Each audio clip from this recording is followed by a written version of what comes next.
ఏ నిరుద్యోగ యువకులు నిరాశ నిస్పృహలకు గురి కాకుండా ఉండాలనే ఆలోచనతో పబ్లిక్ సర్వీస్ కమిషన్ని ప్రక్షాళన చేస్తామని చేశాం.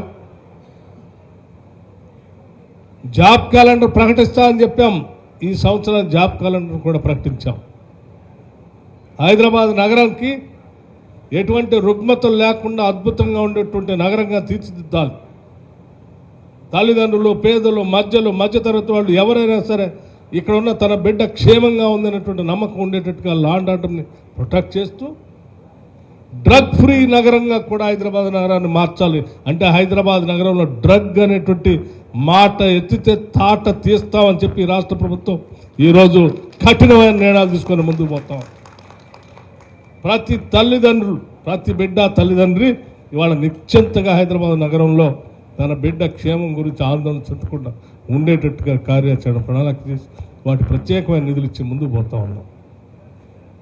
మేము ఇంత చక్కగా స్పష్టంగా ప్రజాపాలన ప్రజకి జవాబుదారితనంగా ఉండి పనిచేసుకుంటూ పోతా ఉంటే ఇంకా తగుదనమ్మా.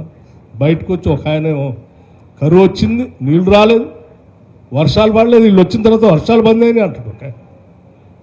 వర్షాలు ఎప్పుడు పడతాయండి?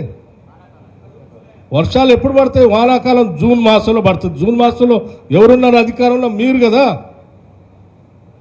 మేము వచ్చిన చలికాలం డిసెంబర్లో, రేపు వచ్చేది ఎండాకాలం. అది అయిన తర్వాత కదా వచ్చేది వానాకాలం. మాకంటే ముందున్నది మీరేనా.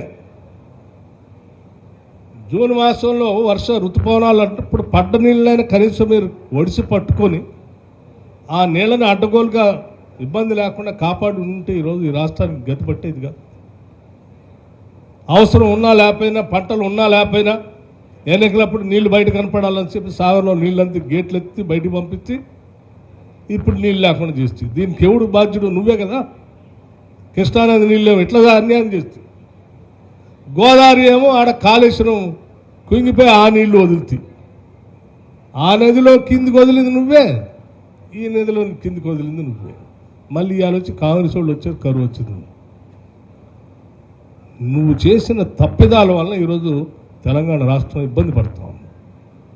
అటువంటి ఇబ్బందిని కూడా మేము కాపాడటం కోసం ప్రయత్నం చేస్తాం. మీరు ఇంతకాలం పాలన చేసినటువంటి వ్యక్తులు కొంత బాధ్యతాయుతంగా కనీసం సరే మేము తప్పులు చేసే వాళ్ళు సరి చేస్తూ ఉన్నారు, 4 రోజులు ఆవుదాం అనే ఓపిక కూడా లేకుండా ఇన్ని అవాస్తవాలు మాట్లాడితే ఎవరు భరిస్తారు మిమ్మల్ని? కనీసం ప్రతిపక్షంగా ఉండటానికి కూడా మీరు పనికిరాని విధంగా మాట్లాడుతూ ఉన్నారు ఈరోజు.